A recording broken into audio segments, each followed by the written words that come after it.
Little Red Riding hood. एक बार कहीं एक छोटी सी लड़की रहती थी जिसके पास एक प्यारा सा रेड केप था जिस पर एक ब्राइट रेड हुड था। वो हमेशा अपना रेड हुड वाला केप पहने रहती और इसलिए उसे कहा जाता था रेड राइडिंग हुड। एक दिन उसकी माँ ने एक बास्केट में केक्स और फ्रूट्स पैक किए और उन्होंने लिटिल रेड राइडिंग हुड से कहा, सुनो बेटा, ये गिफ्ट्स तुम अपनी ग्रैंड मदर के पास ले जाओ। उनकी तबीयत ठीक नहीं है, उन्हें ये केक और फ्रूट्स जरूर पसंद आएंगे। और फिर लिटिल रेड राइडिंग हुड ने अपना रेड केप और हुड बांधा और अपनी ग्रैंड मदर के घर के लिए निकल पड़ी। जब वो जंगल से जा रही थी तो उसे एक बड़ा सा भेड़िया मिला। भेड़िए ने उससे बहुत तेज आवाज में बात की।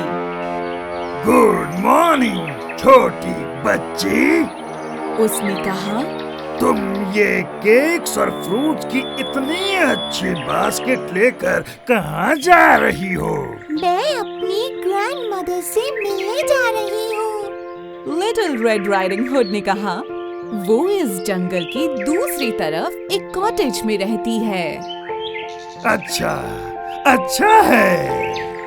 भेड़िए ने बड़े प्यार से कहा, मैं भी तुम्हारी ग्रैंड मदर से मिलने जाऊंगा लेकिन मैं दूसरे रास्ते से जाऊंगा क्योंकि मुझे और भी बहुत सारे काम हैं तुम जाओ मैं तुमसे मिलूंगा जरूर। उस बूढ़े भेड़िए को पता था कि ग्रैंड मदर कहाँ रहती हैं। उसे लिटिल रेड राइडिंग हुड की ग्रैंड मदर के घर जाने का छोटा रास्ता भी पता था। लिटिल रेड राइडिंग हुड रास्ते में रुक गई, कुछ फ्लावर्स लेने और बटरफ्लाइज को देखने जो पेड़ों के आसपास घूम रही थी। तो लिटिल रेड राइडिंग हुड के वहाँ पहुँचने से पहले ही वो भेड़िया ग्रैंड मदर के घर पहुँच गया।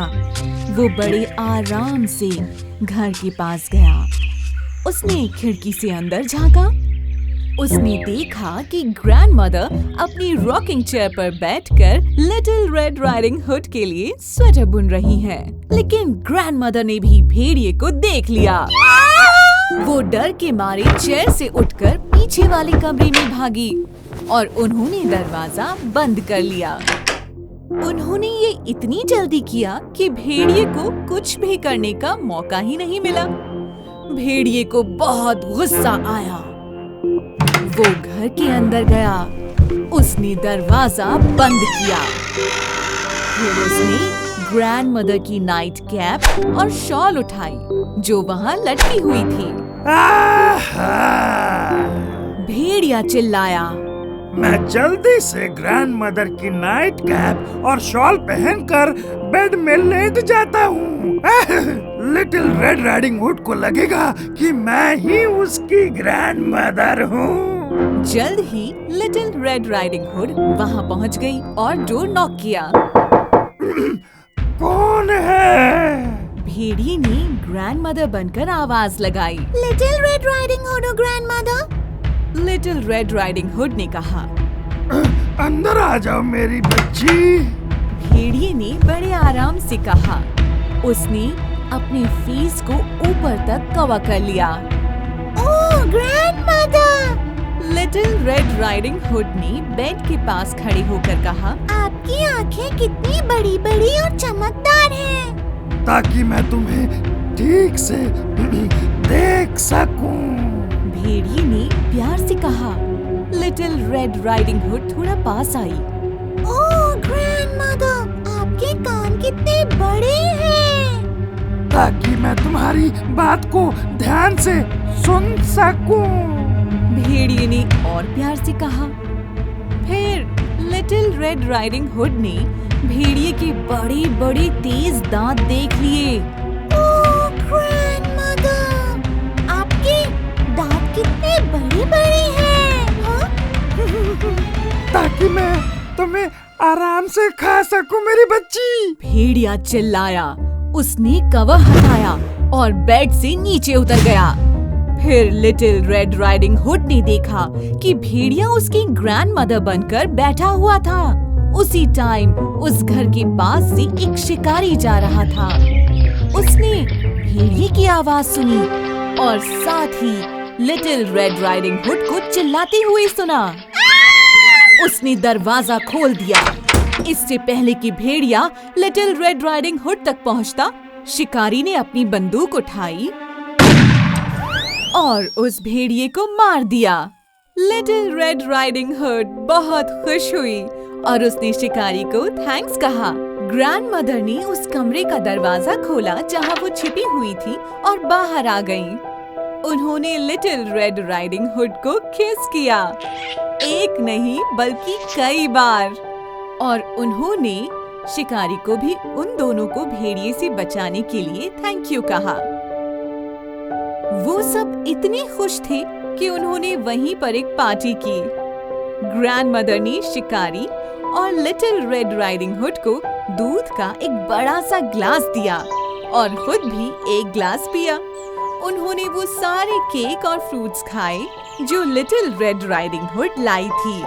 उन्होंने इस खुशी को सेलिब्रेट किया और जमकर पार्टी की।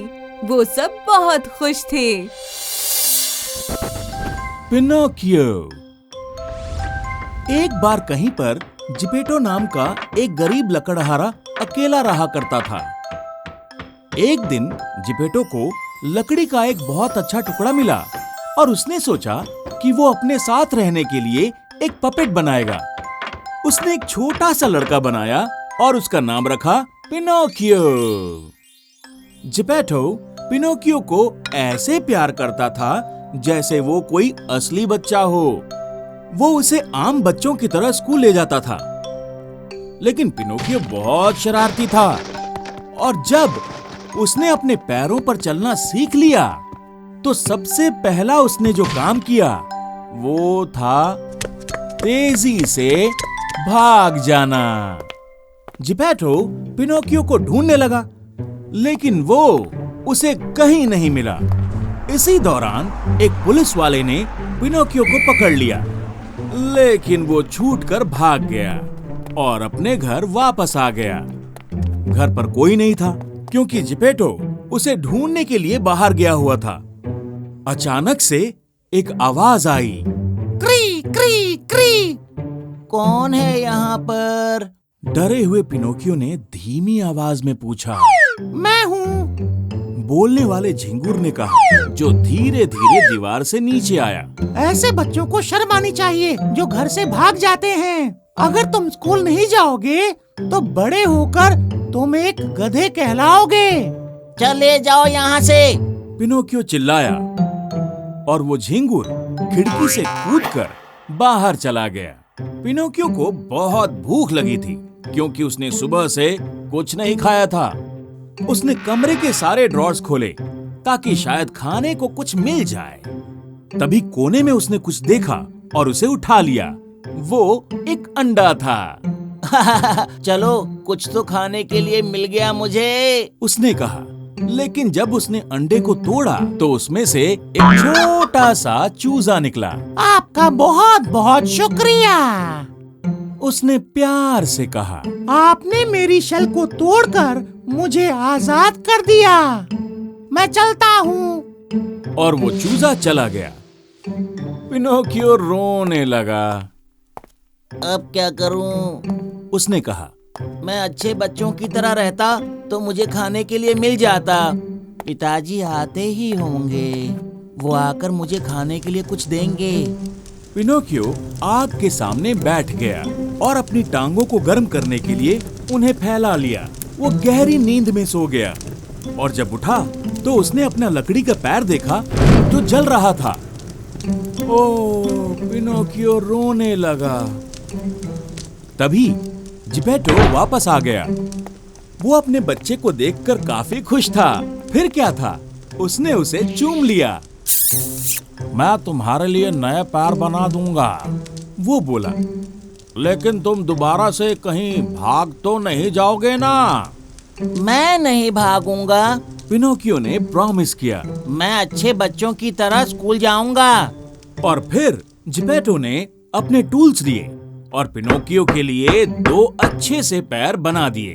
फिर उसके लिए कुछ कपड़े बनाए। लेकिन पिनोकियो के स्कूल की किताबें लेने के लिए उसके पास पैसे नहीं थे, तो उसने अपना ओवरकोट बेच दिया ताकि वो उसके लिए किताबें खरीद सके। पिनोकियो ने अपने पिता को किस किया और फिर स्कूल चला गया। वो अच्छा बच्चा बनना चाहता था, लेकिन रास्ते में पिनोकियो को एक बहुत बड़ा सा टेंट दिखा। उसके अंदर एक पपेट शो चल रहा था। पिनोकियो ने शो की टिकट लेने के लिए अपनी किताबें बेच दी। वो अंदर घुसकर बहुत खुश था, लेकिन अंदर जाते ही फायर ईटर नाम के एक शोमैन ने पिनोकियो को देखा और वो बोला, उस पपेट को यहाँ लेकर आओ। ये बहुत ही अच्छी लकड़ी से बना हुआ है। आज मैं इसे चूल्हे में डालकर अपना खाना बनाऊंगा। कुक पिनोकियो को ले आया, जो डर के मारे कांप रहा था। जब फायर ईटर ने पिनोकियो को इतना शांत देखा तो उसे उस पर दया आ गई। पिनोकियो ने अपनी सारी कहानी उसे बताई कि कैसे बेचारे जिपेटो ने अपना ओवरकोट बेचकर उसके लिए किताबें खरीदी। ये सुनकर फायर ईटर ने कहा, ये रहे सोने के 5 सिक्के। अपने पिताजी के लिए नया ओवरकोट और अपने लिए नई किताबें खरीद लेना। जाओ मजे करो। पिनोकियो वापस घर जाने लगा। उसने उन 5 सोने के सिक्कों को अपनी जेब में डाल लिया। वो बहुत खुश था, लेकिन रास्ते में उसे कुछ बुरे लोग मिल गए। वो उन 2 बेगर से बात करने के लिए रुक गया। उनमें एक लोमड़ी और एक बिल्ली थी। आज मेरे पास बहुत पैसे हैं, पिनोकियो ने कहा और अपनी जेब से 5 सोने के सिक्के निकाले। लोमड़ी और बिल्ली की आंखें खुली की खुली रह गईं। ये तो बताओ कि आखिर इतने पैसों का तुम करोगे क्या? उन्होंने पूछा। मैं अपने पिताजी के लिए एक नया ओवरकोट खरीदूंगा और साथ ही अपने लिए स्कूल की किताबें। स्कूल जाना तो बेवकूफी है। लोमड़ी ने कहा। तुम्हें जरूर भूख लगी होगी। हमारे साथ किसी होटल में चलकर डिनर क्यों नहीं कर लेते? क्री क्री क्री। पास की छोटी झाड़ियों से आवाज आई। बुरे लोगों की बातों को मत सुनना। पिनोकियो को पता था कि ये आवाज है बोलने वाले झिंगुर की, लेकिन वो उसकी नहीं सुनना चाहता था और वो उस लोमड़ी और बिल्ली के साथ चला गया। लोमड़ी ने रैबिट स्ट्यू खाया, कैट ने फ्राइड फिश खाई और पिनोकियो ने स्पेगेटी खाई। लेकिन पिनोकियो आधी प्लेट स्पेगेटी खाने के बाद ही सो गया। जैसे ही वो उठा तो लोमड़ी और बिल्ली वहां से जा चुके थे, जिसकी वजह से खाने के बाद एक सोने का सिक्का उसे देना पड़ा। उसने सोचा, चलो मेरे पास सोने के 4 सिक्के तो हैं ही। पिनोकियो अभी भी खुश था। वो आधी रात का वक्त था जब पिनोकियो उस होटल से निकला। जब वो अंधेरे में चल रहा था तो उसे अपने पीछे किसी के भागने की आवाज सुनाई दी।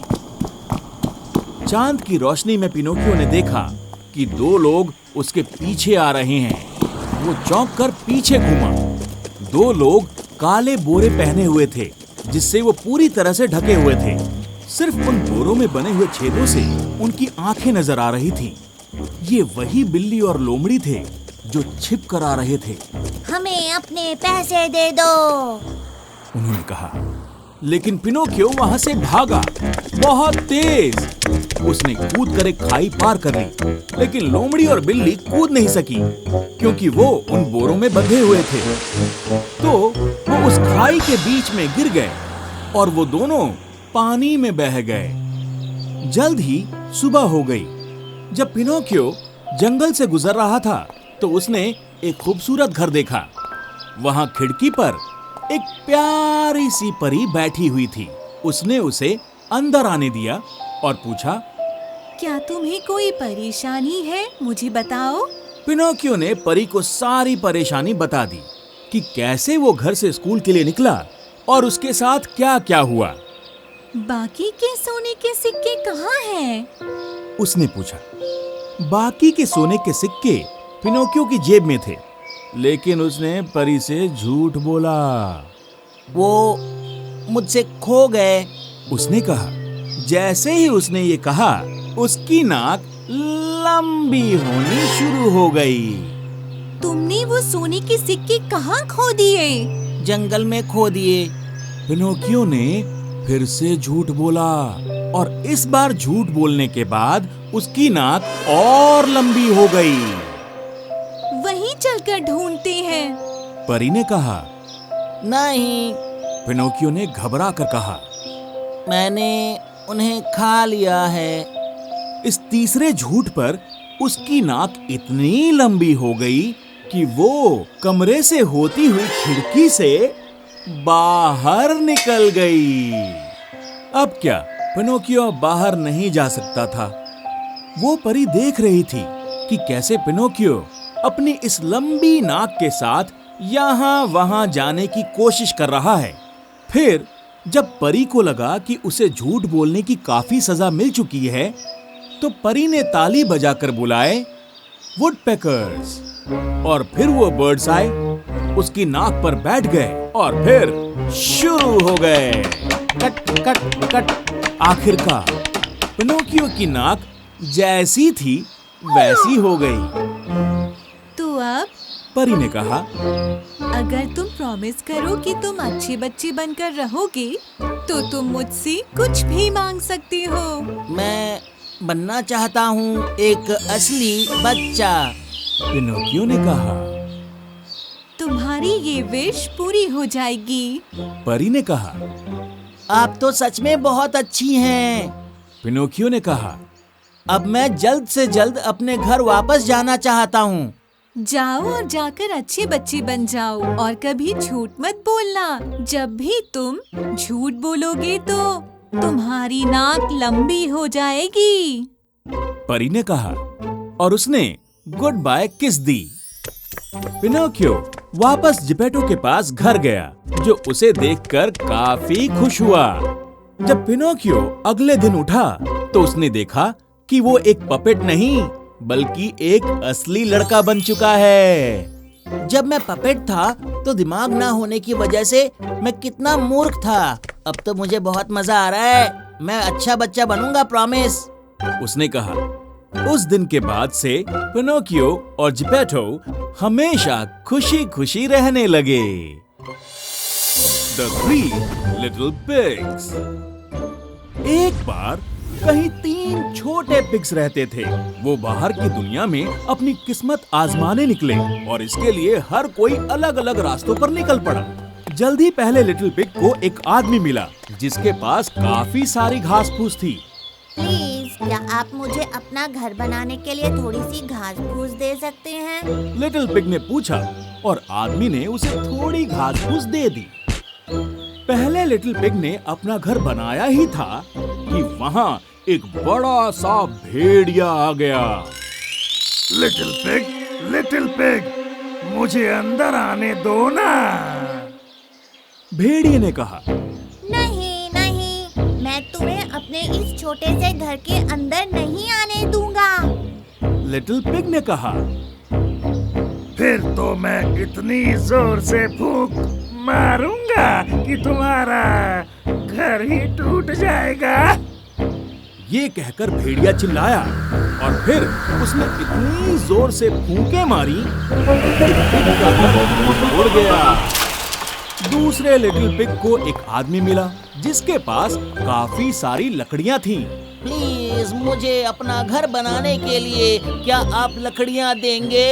लिटिल पिग ने पूछा और उस आदमी ने कुछ लकड़ियां दे दी।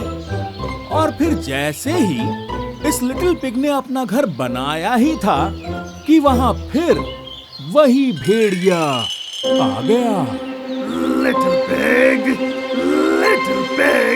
तुम मुझे अंदर आने दो ना।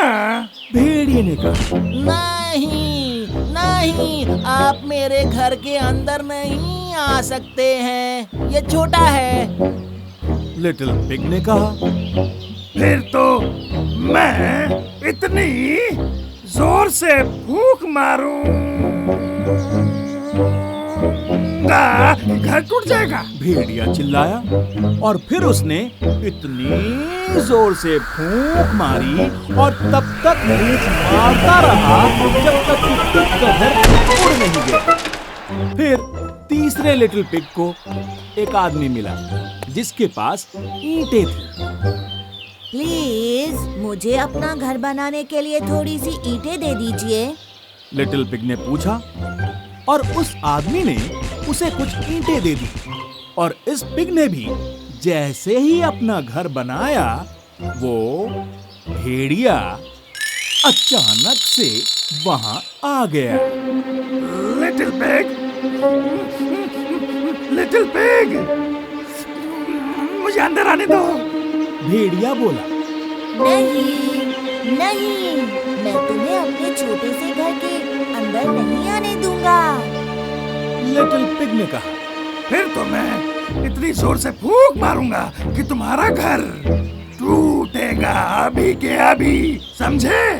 भेड़िया चिल्लाया और उसने इतनी जोर से फूंक मारी और बहुत देर तक फूंके मारता रहा, फूंके मारता रहा, फूंके मारता रहा, लेकिन घर टूटा ही नहीं। भेड़िए को बहुत गुस्सा आया और फिर उसने अपने आप से कहा, इस लिटिल पिग को मुझे पकड़ना ही होगा। तो उसने कहा, यहाँ पास ही एक बहुत ही अच्छा खेत है जिसमें बहुत कुछ है। क्या तुम मेरे साथ चलोगे? हम वहाँ से बहुत कुछ लाएंगे। सुबह 6 बजे मैं तुम्हें लेने आऊंगा। हाँ जरूर चलूंगा। लिटिल पिग ने कहा। लेकिन वो 5 बजे ही उठ गया और जब तक भेड़िया उसे बुलाने आता, वो अपना खाना बना रहा था। उस भेड़िए को बहुत बहुत गुस्सा आया। उसने लिटिल पिग को पकड़ने का एक प्लान बनाया। मुझे एक बहुत ही शानदार सेब का पेड़ पता है। हम बहुत सारे लेकर आएंगे। क्या तुम मेरे साथ चलोगे कल सुबह 5 बजे? हाँ जरूर चलूंगा। लिटिल पिग ने कहा। लेकिन वो लिटिल पिग अगले दिन 4 बजे ही उठ गया। लेकिन उस लिटिल पिग को वापस आने में बहुत समय लगा, इतना कि जब वो पेड़ पर था तभी भेड़िया वहां आ गया। क्यों लिटिल पिग, वो सेब स्वादिष्ट है? भेड़िए ने पूछा। हाँ लिटिल पिग ने कहा। मैं तुम्हारे पास एक फेंकता हूँ।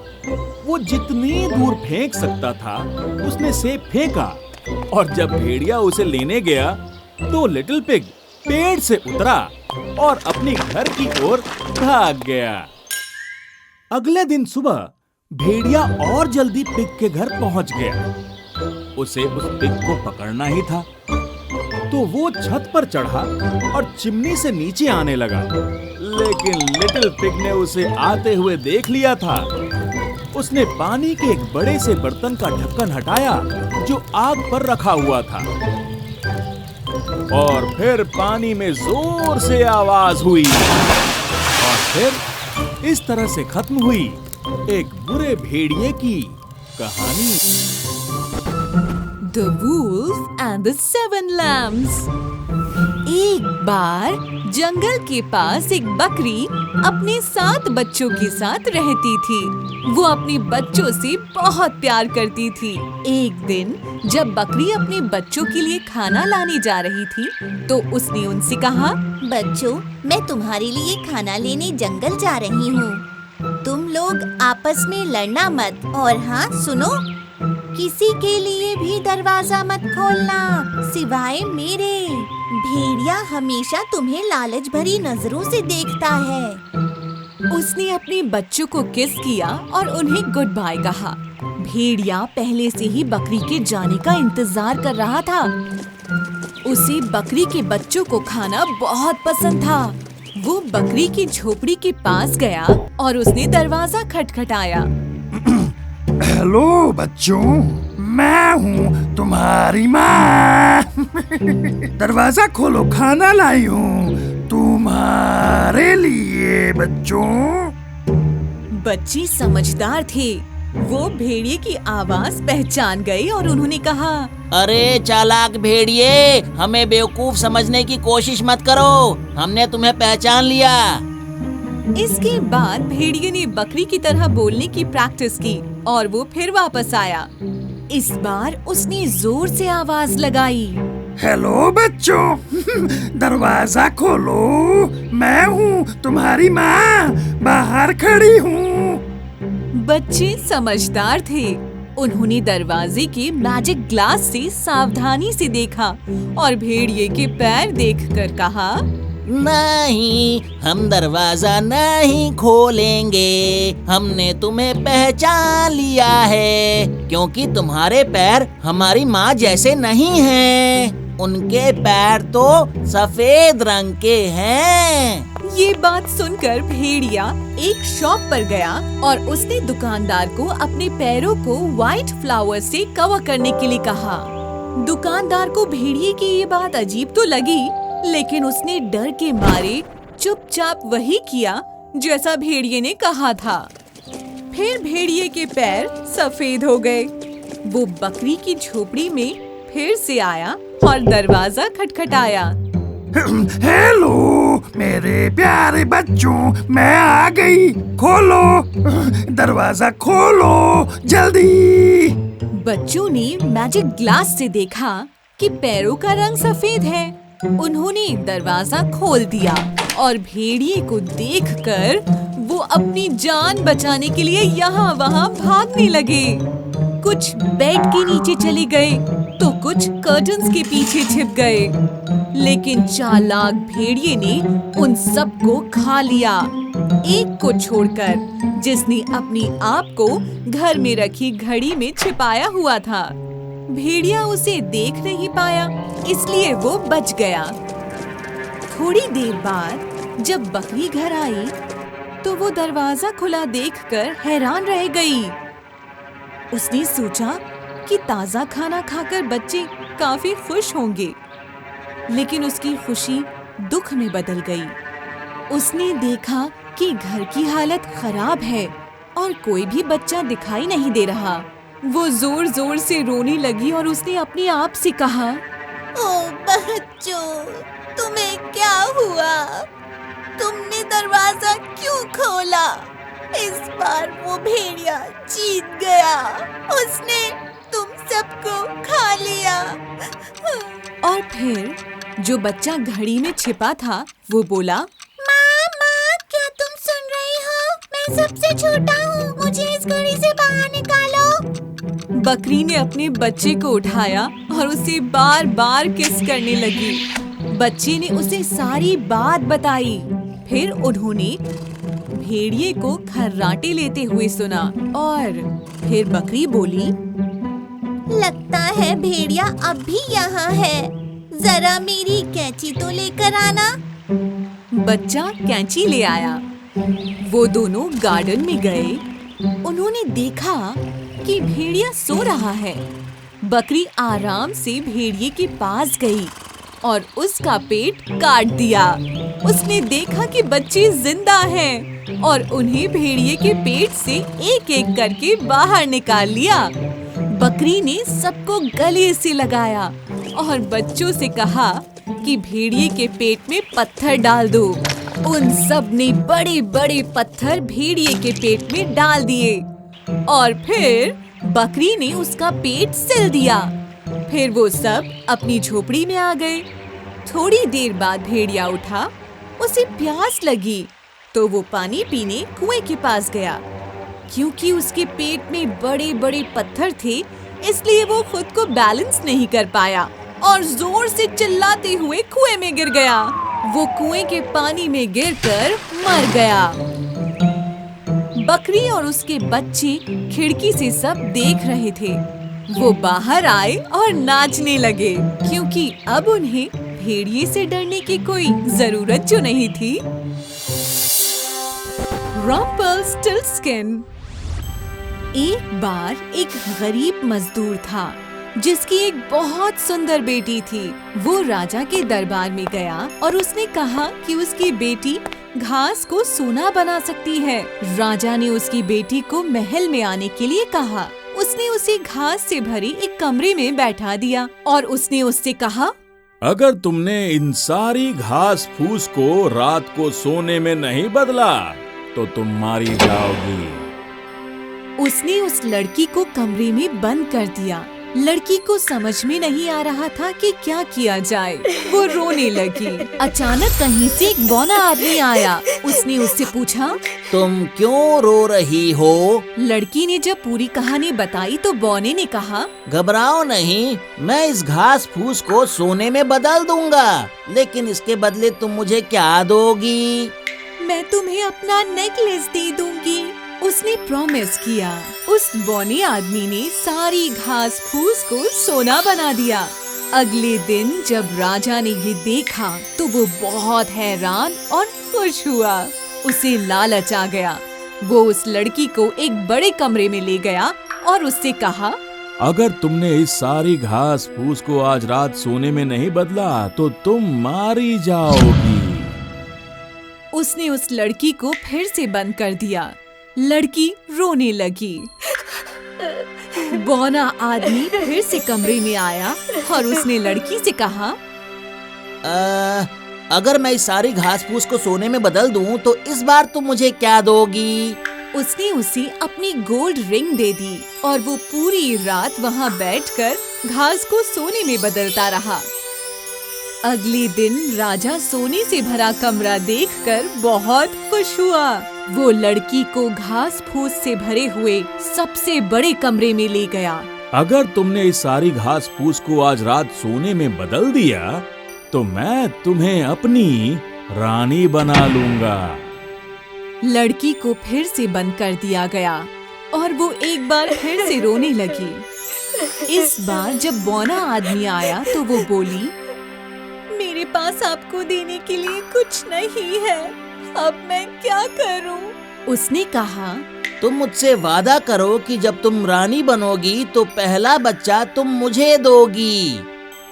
लड़की मान गई क्योंकि उसे उम्मीद ही नहीं थी कि वो राजा की पत्नी बन पाएगी।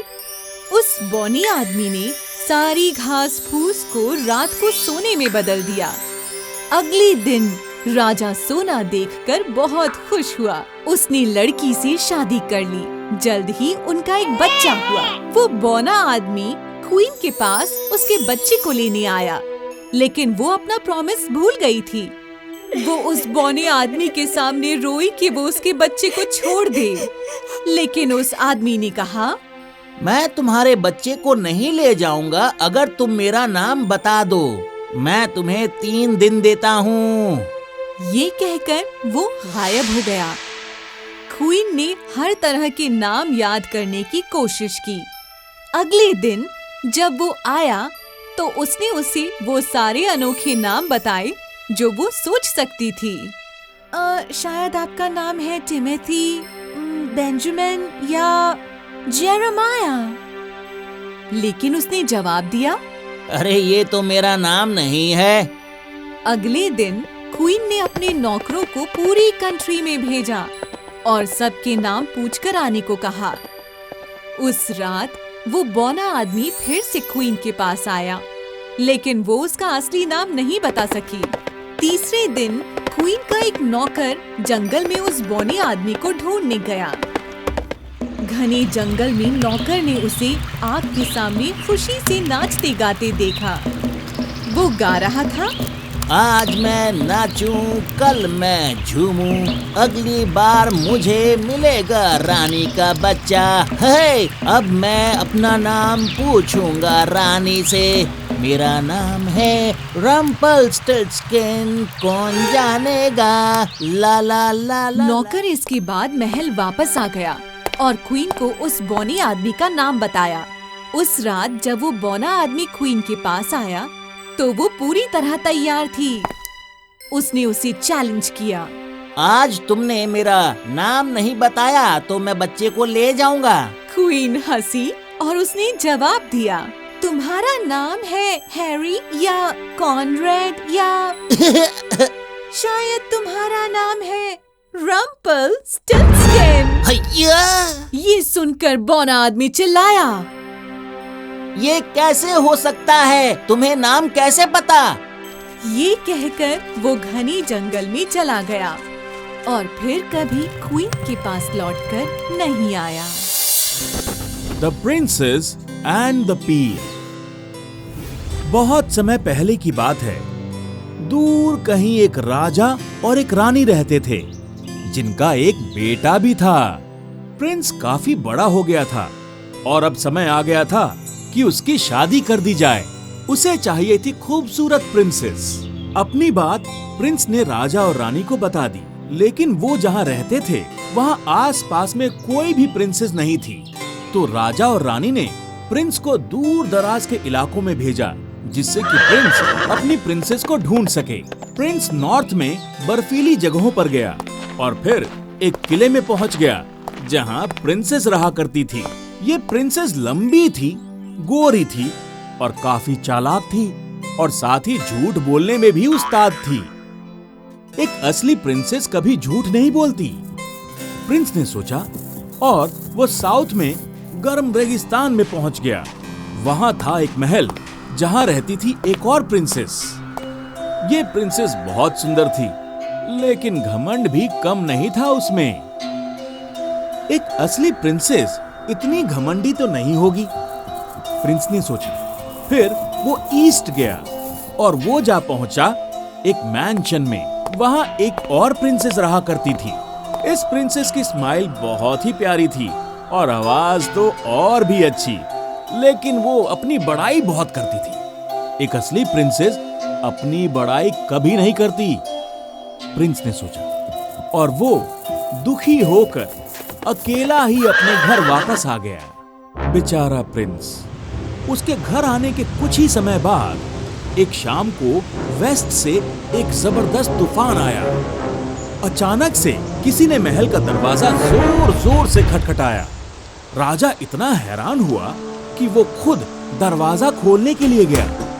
दरवाजे पर एक सुंदर लड़की खड़ी थी, इतनी सुंदर कि राजा ने ऐसी लड़की पहले कभी नहीं देखी थी। Good evening your majesty. उसने बड़े ही प्यार से राजा से कहा, मैं एक प्रिंसेस हूँ और मुझे रात को रुकने के लिए जगह चाहिए। प्लीज क्या मैं अंदर आ सकती हूँ? बिल्कुल, राजा ने कहा। आप हमारे महल में खुशी खुशी रह सकती हैं। जब राजा ने प्रिंस से कहा कि दरवाजे पर एक प्रिंसेस आई है, तो प्रिंस उससे मिलने के लिए उत्सुक हो गया। लेकिन रानी ने कहा, तुम्हें इंतजार करना होगा। प्रिंसेस ने कहा है कि वो इस तरह गीले कपड़ों में तुमसे नहीं मिल सकती। रानी ने कहा, वो नहाने गई हैं, उसके बाद वो सूखे कपड़े पहनकर तुमसे मिलेंगी। ये तो अच्छी बात है, प्रिंस ने कहा। लेकिन हमें ये कैसे पता चलेगा कि वो एक असली प्रिंसेस है? इसके लिए हमारे पास एक तरीका है। रानी ने कहा। अब सब कुछ हम पर छोड़ दीजिए। थोड़ी देर बाद प्रिंसेस मेन हॉल में आई और वो भी रानी के कपड़े पहने हुए। उसके बाल चमक रहे थे, गाल लाल थे और उसकी आंखों में एक चमक थी और मुस्कुराहट तो कमाल की। प्रिंस और प्रिंसेस आग के पास बैठ गए और उन्होंने घंटों तक बातें की। प्रिंस को वो अच्छी लगी, लेकिन उसे अब भी यकीन नहीं था कि वो असली प्रिंसेस है। इसी दौरान रानी सबसे अच्छे गेस्ट बेडरूम में गई और वहां एक अकेला मटर का दाना ले गई। उसने मटर के दाने को गद्दे के नीचे रख दिया और फिर उसने अपने नौकर से कहा कि पहले वाले गद्दे के ऊपर एक और गद्दा रख दो और फिर एक और, फिर एक और, जब तक कि बेड पर 20 गद्दे ना हो जाएं।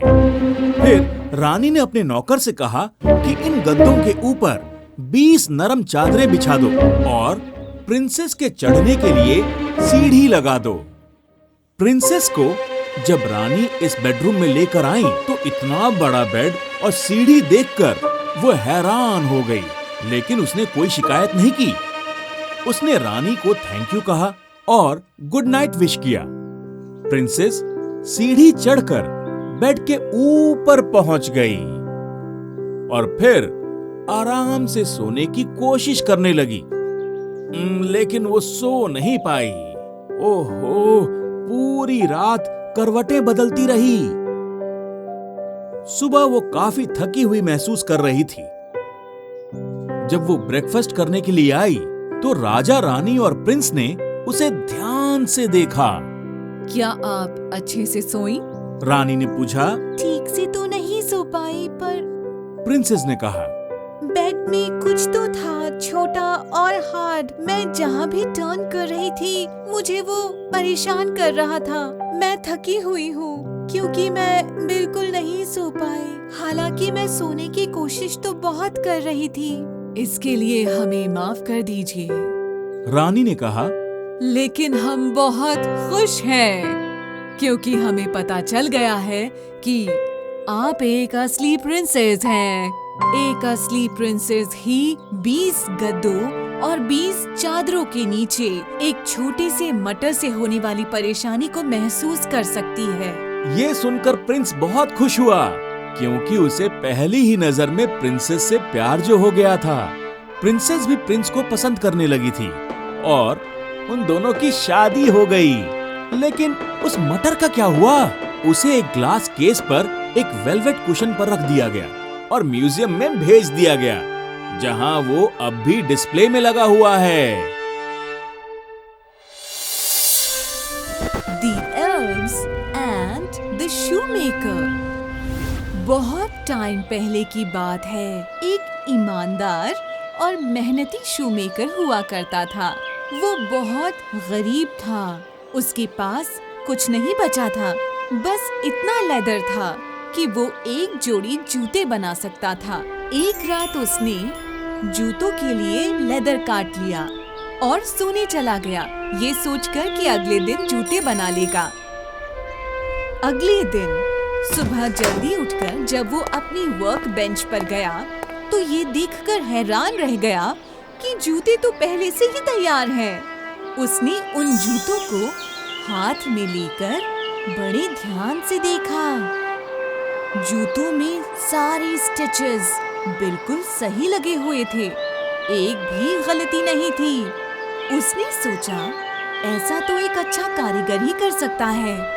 शूमेकर ने अपनी पत्नी को बुलाया और वो भी ये देखकर हैरान रह गई कि जूते कितने अच्छे बने हुए हैं, लेकिन वो भी ये नहीं बता पाई कि उन्हें किसने बनाया।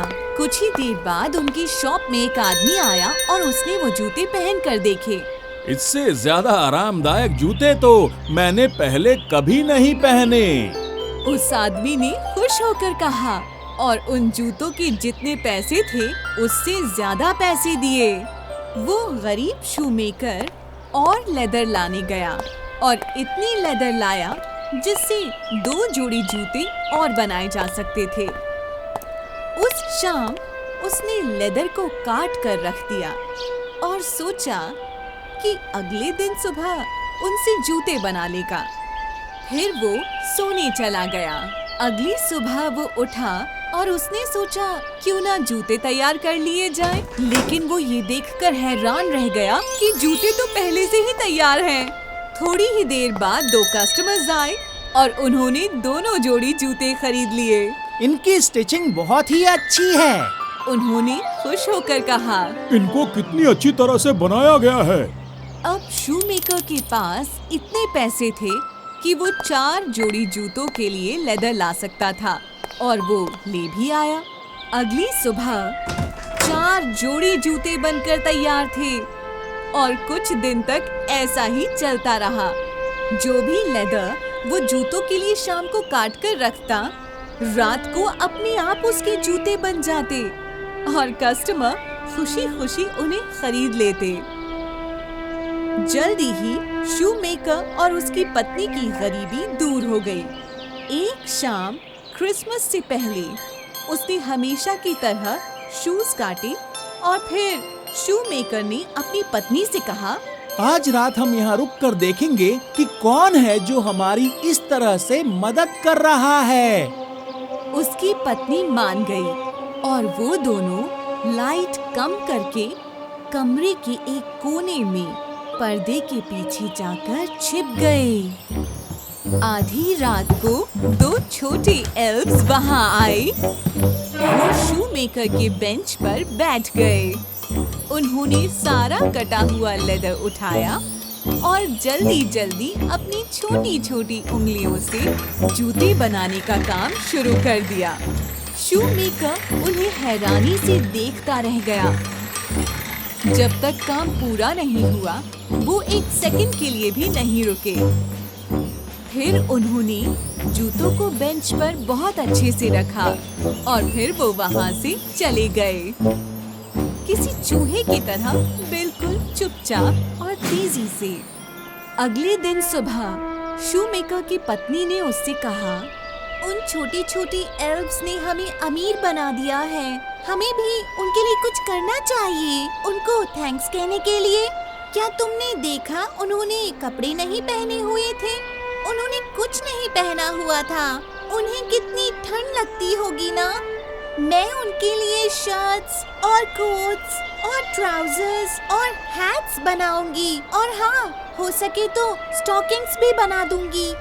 कैसा रहेगा अगर आप भी उनके लिए छोटे छोटे जूते बना दें? बताइए। ये तो बहुत अच्छा रहेगा। शूमेकर मान गया। वो दोनों काम पर लग गए और दिन खत्म होने तक उनके गिफ्ट्स रेडी हो गए। और उस दिन बेंच पर कटा हुआ लेदर रखने की जगह उन्होंने वो गिफ्ट्स रख दिए और पर्दे के पीछे छिपकर उन दोनों के आने का इंतजार करने लगे। आधी रात को वो दोनों एल्व्स आए और यहाँ वहाँ लेदर को ढूंढने लगे। जब उन्होंने देखा कि उनके लिए वहाँ अच्छे अच्छे कपड़े रखे हैं, तो वो बहुत खुश हुए। उन्होंने वो अच्छे अच्छे कपड़े पहन लिए और गाना गाकर डांस करने लगे।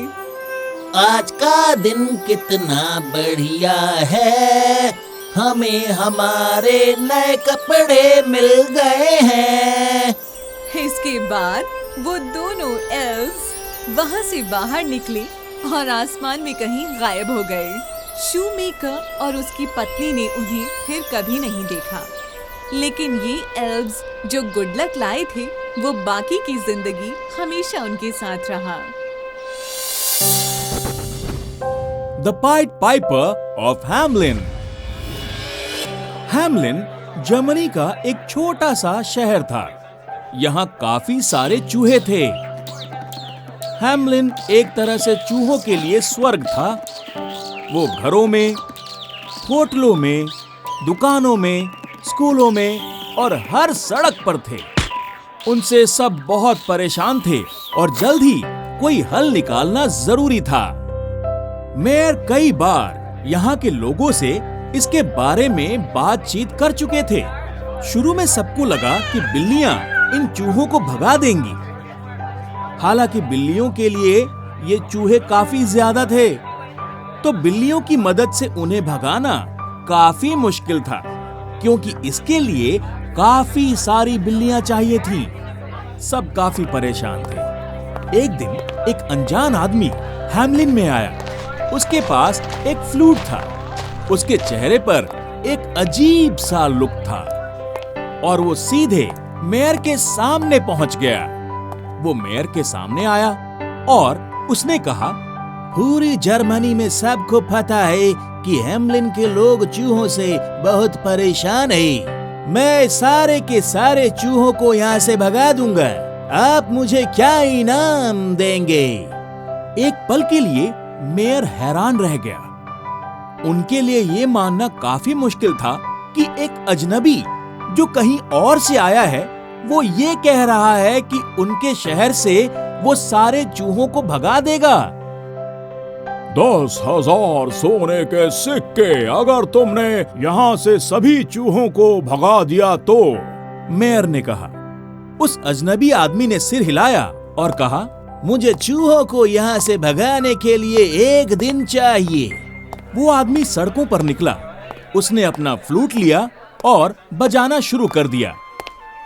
उसके फ्लूट से बहुत ही अच्छी मधुर आवाज निकल रही थी। हैमलिन में हर जगह वो मधुर आवाज सुनाई दे रही थी। सबके सब उसे सुनने लग गए। वो मधुर आवाज सबको अच्छी लग रही थी। अचानक से एक अजीब सी आवाज आने लगी। हजारों चूहे अलग अलग जगहों से निकलकर आ गए और इस आवाज के पीछे पीछे जाने लगे, जो पाइड पाइपर के फ्लूट से निकल रही थी। ऐसा लग रहा था कि चूहों पर इस फ्लूट से निकल रही आवाज ने जादू कर दिया है। वो आदमी हेमलिन के सारे चूहों को अपने पीछे लेकर समुद्र की तरफ चल पड़ा। चूहे उसके पीछे पीछे मजे से उस आवाज को सुनते हुए जा रहे थे और वो अजनबी फ्लूट बजाता हुआ समुद्र की ओर बढ़ रहा था। उस फ्लूट की आवाज की जादू में खोए हुए चूहे, उन्हें पता ही नहीं था कि वो क्या कर रहे हैं। वो अचानक समुद्र में कूद गए। इस तरह हेमलिन से सारे चूहे खत्म हो गए। उस अजनबी आदमी ने चूहों को भगाने का अपना वादा पूरा कर दिया था, इसलिए वो अपना इनाम लेने के लिए मेयर के पास पहुंच गया। मेयर और बाकी लोग सब देख रहे थे, लेकिन मेयर ने अपना इरादा बदल दिया क्योंकि वो कुछ और ही सोच रहे थे। जब वो आदमी उनके पास गया तो वो बोले, तुमने बहुत अच्छा काम किया है, लेकिन एक दिन के काम के लिए 10,000 सिक्के कुछ ज्यादा नहीं लगते हैं तुम्हें क्या? मैं तुम्हें इसके लिए दूंगा 500 सोने के सिक्के। उस आदमी ने मेयर की ओर देखा और वो वहां से चला गया। उसने सड़कों पर फिर से अपना फ्लूट बजाना शुरू कर दिया। इस बार फ्लूट से अलग अलग आवाजें निकली, लेकिन ये भी सबको सुनाई दी। हेमलिन के सारे बच्चे उस अजनबी आदमी के पीछे चलने लगे। वो अजनबी आदमी शहर से निकलता हुआ पहाड़ों में कहीं जाकर गायब हो गया।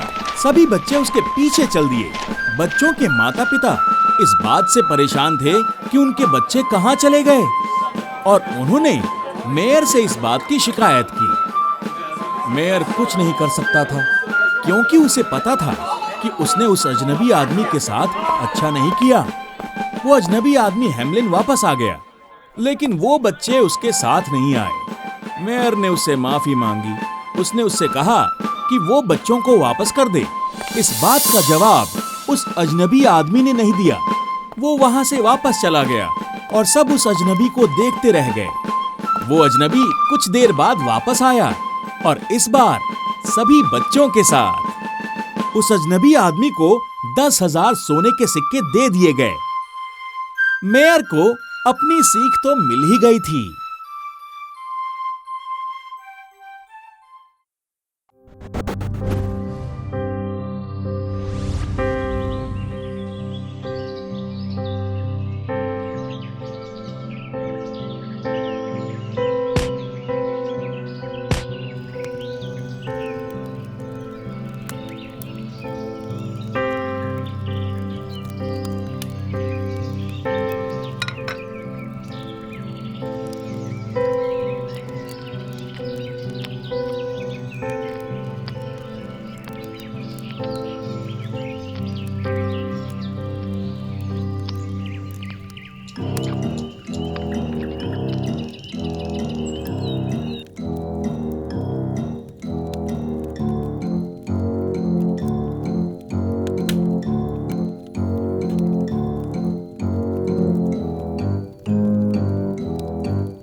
नहीं, मैं कुछ सोचता हूँ। जब रात हुई और हर जगह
Goldilocks and the Three Bears।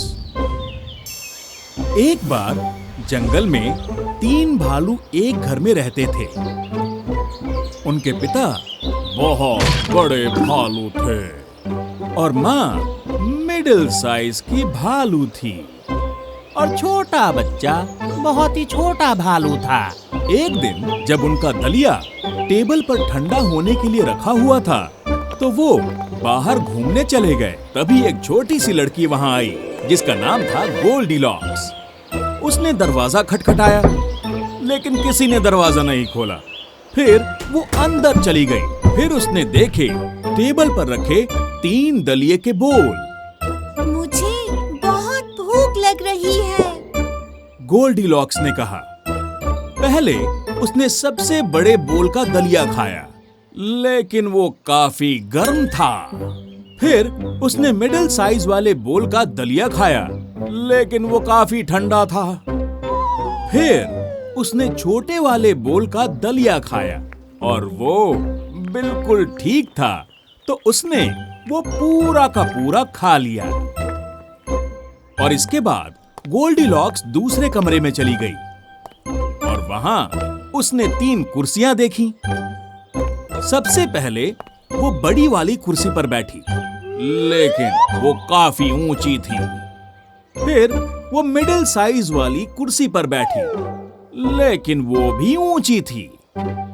आखिर में वो छोटी साइज वाली कुर्सी पर बैठी और उसने कहा, ये मेरे लिए बिल्कुल ठीक है। लेकिन इससे पहले गोल्डीलॉक्स उस पर ठीक से बैठ पाती वो कुर्सी टूट गई।